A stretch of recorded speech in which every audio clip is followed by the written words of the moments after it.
Bismillahirrahmanirrahim. Assalamualaikum warahmatullahi wabarakatuh. Alhamdulillahirabbil alamin wassalatu wassalamu ala nabiyyina Muhammadin wa ala alihi wa ashabihi wa man tabi'ahum bi ihsanin ila yaumiddin. Amma ba'du.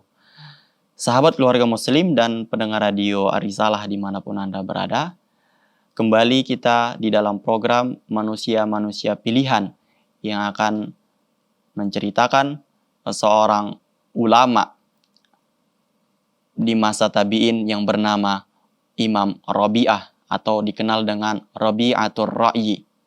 Ya, setelah di bagian pertama sebelumnya kita menjelaskan bagaimana proses seorang Rabi'ah menjadi imam, dimulai dari ketika ayahnya adalah seorang budak yang ikut berjihad bersama tuannya yang saat itu adalah betul-betul seorang panglima yang sangat saleh. Kemudian ayahnya dimerdekakan oleh tuannya tersebut dan menikah dengan seorang wanita yang juga salihah, yang sangat menjaga dirinya. Kemudian sangat bertanggung jawab terhadap anaknya, sehingga jadilah seorang Rabi'ah menjadi imam dan sebagai rujukan kaum muslimin yang ada di Madinah pada saat itu. Nah, di bagian kedua ini kita akan menceritakan bagaimana ayahnya pulang dari berjihad fisabilillah. Pada suatu malam di musim panas, bulan bersinar dengan sangat terang. Seorang prajurit yang berusia sekitar 60 tahun memasuki kota Madinah. Dia menyusuri jalan-jalan Madinah menuju rumahnya dengan naik kuda. Dia tidak tahu apakah rumahnya masih seperti yang dulu atau sudah berubah. Karena dia telah tinggalkan sekitar 30 tahun istrinya dan rumahnya di Madinah. Kemudian dia bertanya-tanya di dalam hati, apa yang sedang dilakukan istrinya saat itu. Istrinya yang dulu ditinggalkan dalam keadaan masih sangat muda dan cantik, bagaimana dengan kandungannya yang dia kandung pada saat itu, yaitu Imam Rabi'ah, lahir laki-laki ataupun perempuan, yang saat itu belum bisa kita ketahui apakah bayi yang dikandung oleh seseorang itu jenis kelamin ataupun perempuan. Kemudian orang tua tersebut melanjutkan perjalanannya di antara lorong-lorong kota Madinah. Ya. Kemudian dia juga bertanya-tanya, apakah harta yang dia tinggalkan itu sudah habis ataupun tidak, ataupun belum. Apakah harta itu digunakan di jalan Allah? Apakah harta itu digunakan sebagaimana mestinya? Atau apakah harta itu dipergunakan dengan foya-foya, dengan hal yang tidak bermanfaat? Ya, demikianlah dalam pikiran orang tua tersebut berkecamuk beberapa pertanyaan tentang keluarganya yang dia tinggalkan beberapa tahun yang lalu. Masih banyak orang hilir mudik di perkampungan Madinah pada saat itu, mengingat sholat Isya baru saja ditunaikan. Tetapi orang-orang berlalu begitu saja, seolah-olah tidak mengenali bahwasanya ini adalah Faruq, pahlawan yang berjihad di jalan Allah Subhanahu wa Ta'ala. Dan mereka menganggap itu hal yang biasa. Kenapa? Karena pada saat itu kaum muslimin, wilayah kaum muslimin sudah sangat besar. Orang-orang yang berlalu lalang pulang dari jihad itu sudah sering mereka temui, sehingga seorang orang tua tersebut, Faruq ini, hanya terlihat biasa saja di antara kerumunan masyarakat Madinah pada saat itu. Rasa penasaran yang memuncak di dalam diri Faruq, ayahnya Rabi'ah tadi, dan rasa was-was menggelayuti pikirannya. Ya, saat itu dia masih memikirkan jalan-jalan dan bangunan yang banyak berubah semenjak dia tinggalkan. Singkat cerita, dia sampai ke rumahnya yang dia tinggalkan dahulu. Dia lihat bahwasanya rumah tersebut pintunya terbuka sedikit. Ya. Kemudian dia lihat isi rumahnya, lalu dia masuk. Ya, lalu dia masuk. Karena dia menganggap ini adalah rumahnya, maka dia tidak perlu meminta izin kepada orang lain untuk masuk, karena ini adalah rumahnya. Sontak saja dan terkejut pemilik rumah yang mendengar suara pintu itu semakin dibuka dan melihat dari lantai atas rumahnya bahwasanya ada orang yang ada orang yang masuk, yang menyandang pedang dan membawa tombak, bahkan di malam hari. Kemudian laki-laki yang menghuni rumah tersebut, yang dimasuki oleh Faruk tadi, lompat dan turun sambil membentak, "Engkau berani memasuki rumah dan menodai kehormatanku pada malam ini, wahai musuh Allah," katanya. Kenapa? Karena karena pemilik rumah tersebut tidak mengenali siapa yang masuk ke dalam rumahnya itu. Ya. Kemudian tanpa berpikir panjang, mereka langsung menerkam bagaikan singa yang mengamuk. Artinya mereka langsung berkelahi. Ya. Naluri seseorang ketika rumahnya dimasuki oleh orang yang tidak dikenal, ia akan marah. Bahkan ia akan menyerangnya. Ya, kenapa? Karena mereka akan menganggap ini adalah hal yang kurang ajar, kita katakan, tidak beradab. Ya, kemudian mereka langsung bergulat, berkelahi, saling terkam, saling tuduh, dan makin lama makin panas sehingga mengundang masyarakat Madinah yang pada saat itu untuk menyaksikan kejadian itu. Ya. Beberapa saat kemudian laki-laki yang di rumah itu sampai mencengkeram leher lawannya, sampai hampir-hampir dia membuat Faruk tadi pingsan. Kemudian orang asing itu berkata, "Aku bukanlah musuh Allah dan bukan pula penjahat," katanya. "Tapi ini adalah rumahku, ini milikku," kata Faruk. Ya, kudapati pintunya terbuka lalu aku masuk. Begitu ungkapnya. Kemudian dia menoleh kepada orang-orang sembari berkata, "Wahai saudara-saudara, dengarkanlah keteranganku. Rumah ini milikku, kubeli dengan uangku. Wahai kaum, aku adalah Faruk," katanya. "Aku adalah Faruk. Tidakkah seseorang tetangga yang masih mengenali Faruk, yang 30 tahun lalu aku sudah pergi meninggalkan Madinah ini untuk jihad fisabilillah." Sahabat keluarga muslim dan pendengar radio Arisalah, jangan kemana-mana, insya Allah kita akan lanjutkan kisah ini setelah jeda berikut ini.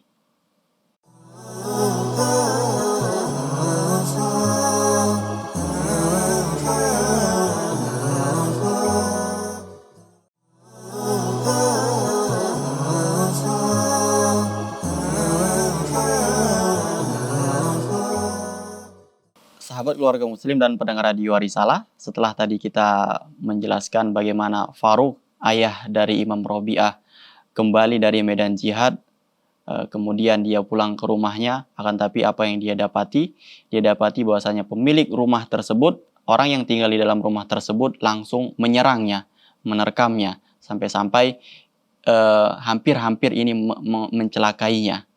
Kemudian ketika masyarakat di Madinah pada saat itu berkumpul menyaksikan mereka semua, akhirnya itu membangunkan ibu yang tinggal di rumah tersebut, ya, seorang wanita yang lama tinggal di rumah tersebut.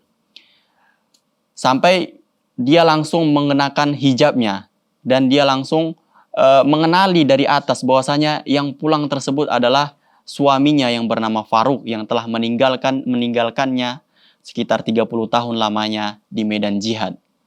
Kemudian apa kata istrinya?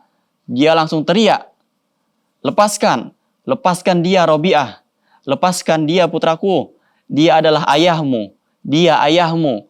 Saudara-saudara, tinggalkanlah kami, tinggalkanlah mereka. Semoga Allah memberkahi kalian. Tenanglah, Abu Abdurrahman, dia putramu, jantung hatimu. Begitu kata istrinya juga kepada suaminya tadi yang bernama Faruk. Demi mendengarkan teriakan itu, seketika Faruk memeluk dan mencium putranya. Begitu pula Robi'ah, beliau mencium tangan ayahnya. Orang-orang pun bubar meninggalkan keduanya. Yang sebelumnya mereka itu terlibat pertengkaran dan perkelahian, lalu mereka saling memeluk, mencium, dan melepaskan kerinduan masing-masing. Kemudian turunlah ibu Robi'ah tadi untuk menyambut suaminya, kemudian memberikan salam. Padahal dia tak mengira bisa bertemu lagi dengan suaminya setelah hampir sepertiga abad terputus kabar beritanya. Ya, setelah hampir sepertiga abad terputus berita tentang suaminya, akhirnya suaminya kembali lagi. Hati mana yang tidak gembira mendengar kabar tersebut setelah ditinggalkan puluhan tahun lamanya, kemudian akhirnya mereka bisa berjumpa lagi. Suatu kali setelah berlalu hari-hari yang cukup mencekam pada malam itu, Faruk duduk-duduk bersama istrinya. Kemudian mereka bercerita asyik tentang keadaannya dan sebab musabab terputusnya berita dari suaminya. Namun dalam cerita tersebut, keasikan tersebut seketika tidak bisa dirasakan oleh istrinya dengan sepenuhnya.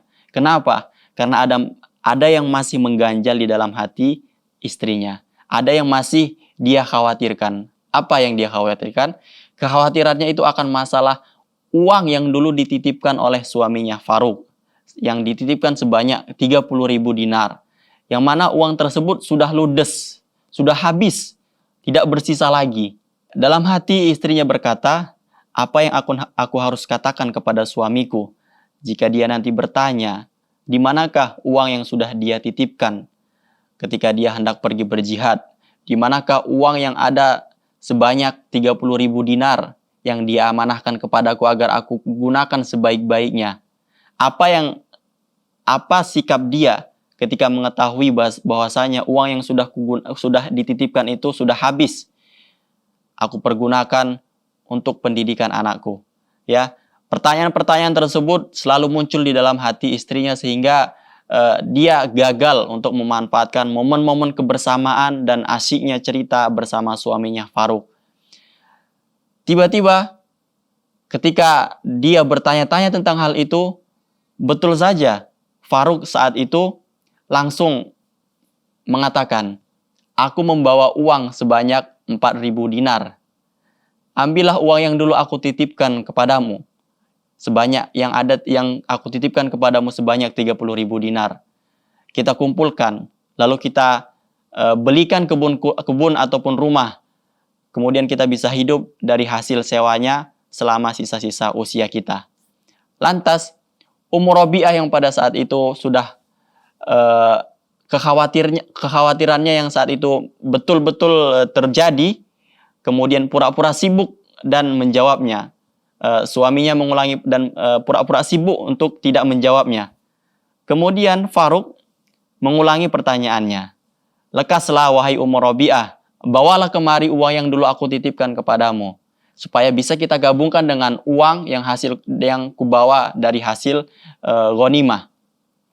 Kemudian Ummu Rabi'ah mengatakan, mengalihkan pembicaraan agar dia tidak langsung disuruh untuk mengambil uang tersebut. Dia mengatakan, aku letakkan uang tersebut di tempat yang semestinya dan akan kuambil beberapa hari lagi insya Allah. Ya, dia ingin menunjukkan bahwasanya dia butuh waktu untuk mengambil uang tersebut agar Faruk mengira bahwasanya dia betul-betul menyimpan uang tersebut di tempat yang sangat aman. Kemudian pembicaraan antara keduanya terputus lantaran mendengar suara azan. Kemudian Faruk bergegas mengambil air wudhu, lalu dia menuju ke pintu sambil bertanya, mana Rabi'ah? Katanya. Ya, ketika dia hendak pergi ke masjid, ia bertanya kepada istrinya, mana Rabi'ah? Faruk ingin mengajak Rabi'ah untuk sholat ke masjid. Kemudian istrinya menjawab, dia sudah lebih dahulu berangkat ke masjid. Saya kira engkau akan tertinggal sholat berjamaah. Begitulah kata istrinya supaya Faruk lekas bergegas untuk pergi ke masjid. Kemudian sampailah Faruk di masjid. Beliau mendapati imam sudah menyelesaikan sholatnya. Kemudian dia pun segera sholat. Ya, kemudian dia menuju ke makam Rasulullah Sallallahu Alaihi Wasallam dan mengucap salawat atasnya. Kemudian dia mengambil tempat di Raudhah Mutahharah. Kemudian betapa rindunya beliau untuk sholat di tempat tersebut, maka beliau memilih tempat itu untuk sholat sunnah. Kemudian beliau berdoa sebagaimana doa yang ingin dia lantunkan. Sahabat keluarga muslim dan pendengar radio Risalah, ketika beliau selesai sholat di Raudhah, ya, kemudian dia berhasrat untuk pulang, ya, ingin cepat-cepat pulang. Akan tetapi didapatinya ruangan Masjid Nabawi sudah sangat padat dengan orang-orang yang hendak belajar. Pemandangan yang belum pernah ia saksikan sebelumnya ketika dia ada di Madinah. Ya, 30 tahun yang lalu pemandangan tersebut tidak ada. Akan tapi alangkah terkejutnya dia ketika mendapati Masjid Nabawi itu sangat penuh sesak dengan orang-orang yang ingin belajar, yang ingin hadir di suatu majelis. Sahabat keluarga muslim dan pendengar radio Risalah, jangan kemana-mana karena insya Allah kita akan lanjutkan setelah jeda berikut ini.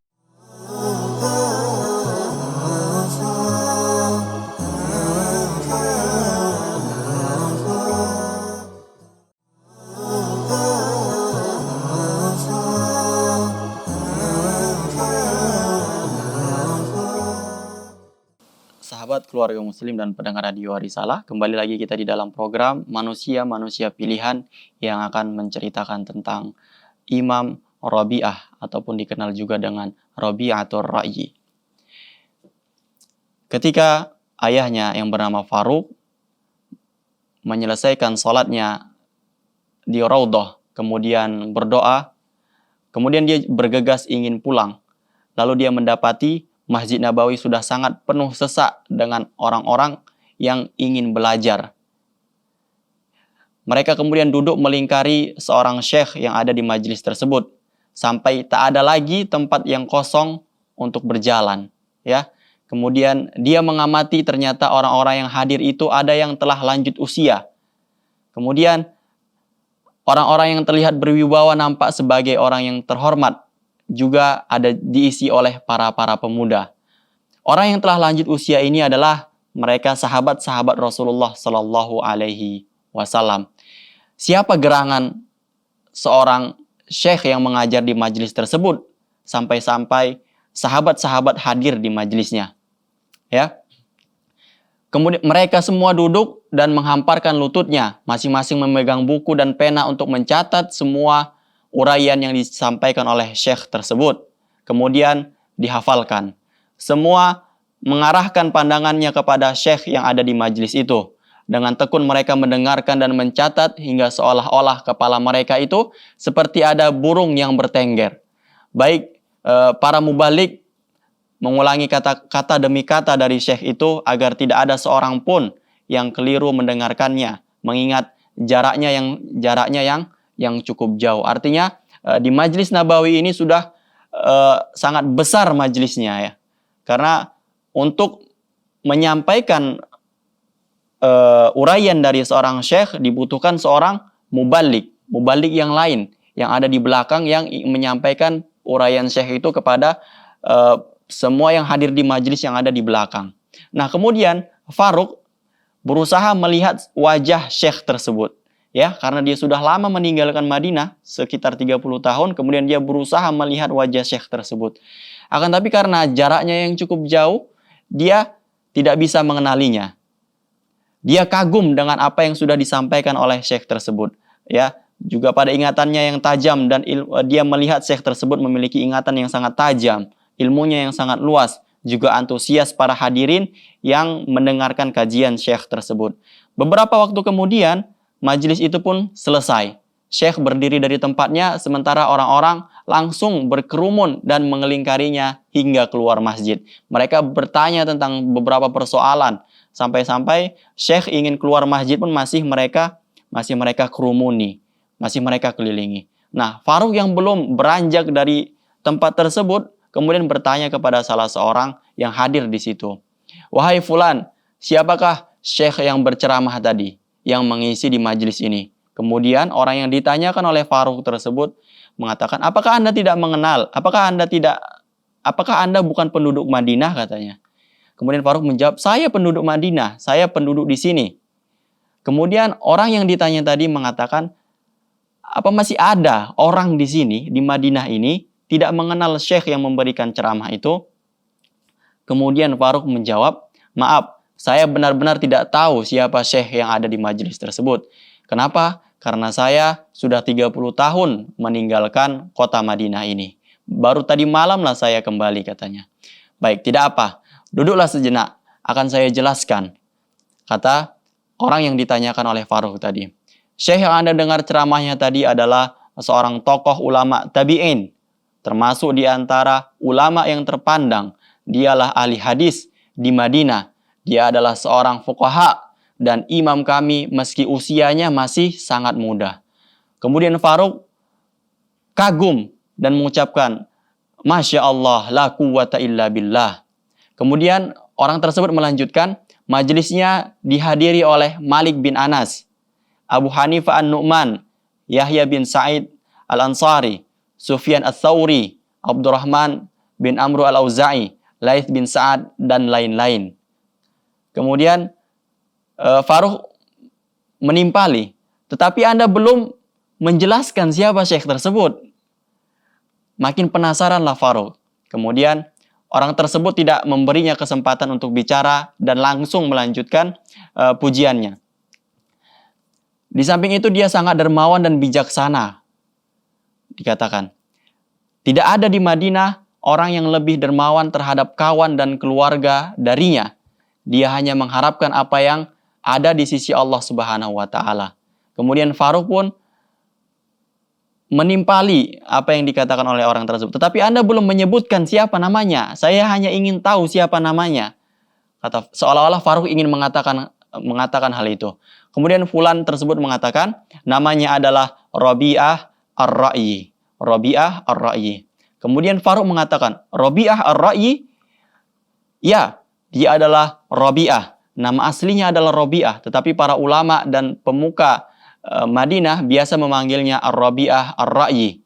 Karena setiap kali mereka menjumpai kesulitan atau merasa tidak jelas tentang suatu nas di dalam kitabullah dan hadis, mereka selalu bertanya kepadanya. Kemudian beliau berijtihad dalam masalah itu, menyebutkan kias apabila tidak ada nas sama sekali, serta menyimpulkan hukum bagi mereka yang memerlukannya secara bijak dan menenteramkan hati.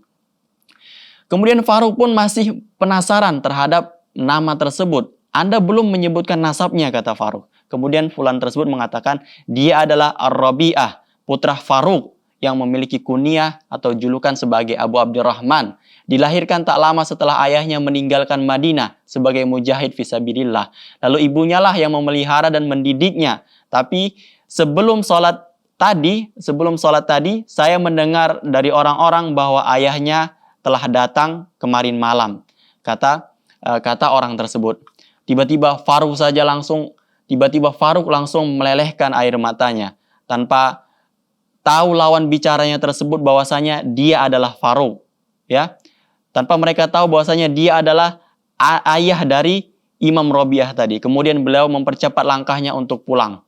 Begitu istrinya melihat suaminya langsung pulang sambil meneteskan air mata, dan ibunda Rabi'ah sudah menyadari bahwasanya Faruk sudah mengenali siapa sebenarnya Rabi'ah anaknya ini. Kemudian istrinya mengatakan, "Ada apa wahai Abu Abdurrahman?" Kemudian beliau menjawab, "Tidak apa-apa," katanya. "Aku melihat putraku berada dalam kedudukan ilmu dan kehormatan yang sangat tinggi yang tidak kulihat pada diri orang lain." Ya, pada saat itu kesempatan itu langsung dimanfaatkan oleh istrinya yang sudah tahu tadi suaminya bagaimana anaknya itu telah mencapai kedudukan yang tidak dicapai oleh orang lain. Dia sudah menjadi seorang alim, menjadi rujukan bagi orang-orang yang ada di Madinah pada saat itu. Ya, langsunglah kesempatan itu digunakan oleh istrinya. Apa katanya? "Wahai Faruk, sebenarnya harta yang kamu titipkan sebanyak 30.000 dinar ataupun kita artikan sebanyak sekitar 120 miliar yang kamu titipkan dahulu, harta tersebut sudah habis. Aku sudah menggunakannya untuk mendidik anak kita yang bernama Rabi'ah, sehingga kamu bisa melihat apa yang sudah dicapai oleh Imam Rabi'ah tadi. Dia adalah menjadi seorang ulama yang majelisnya dihadiri oleh ulama-ulama juga dan dihadiri oleh orang-orang tua di antara para sahabat-sahabat Rasulullah Shallallahu Alaihi Wasallam. Dan manakah yang menurut Anda sukai, yang lebih baik menurut Anda wahai Faruk? Tanya istrinya. Uang 30.000 dinar ataupun ilmu dan kehormatan yang telah dicapai oleh putramu? Lantas Faruk pun berkata, demi Allah, bahkan ini lebih aku sukai daripada dunia dan seisinya. Maka Ummu Rabi'ah pun berkata, ketahuilah wahai suamiku, aku telah menghabiskannya semua harta amanatmu untuk membiayai pendidikan putra kita. Sahabat keluarga muslim dan pendengar radio Risalah, demikianlah kisah Imam Rabi'ah Ar-Ra'yi dan kisah ayahnya dan ibunya, bagaimana sosok Imam Robi'ah itu dibentuk sehingga menjadi imam yang kita kenal sebagai imam di zaman ini, yang namanya tidak akan dihapus oleh zaman. Kehormatan yang sangat tinggi, yang sangat-sangat jarang dicapai oleh setiap kaum muslimin di zaman ini. Mudah-mudahan kisah Imam Robi'ah yang sudah diceritakan tadi bisa menjadi motivasi bagi kita untuk semakin giat mendidik anak-anak kita menjadi seorang penuntut ilmu, sehingga di kemudian hari nanti bisa menjadi seorang yang sangat bermanfaat bagi umat. Tidak peduli sebanyak apa biaya yang kita habiskan, sebanyak apa uang kita keluar. Yang penting anak kita itu menjadi orang yang sangat bermanfaat untuk umat ini. Demikian, subhanakallahumma bihamdika asyhadu alla ilaha illa anta astaghfiruka wa atubu ilaik. Wassalamualaikum warahmatullahi wabarakatuh.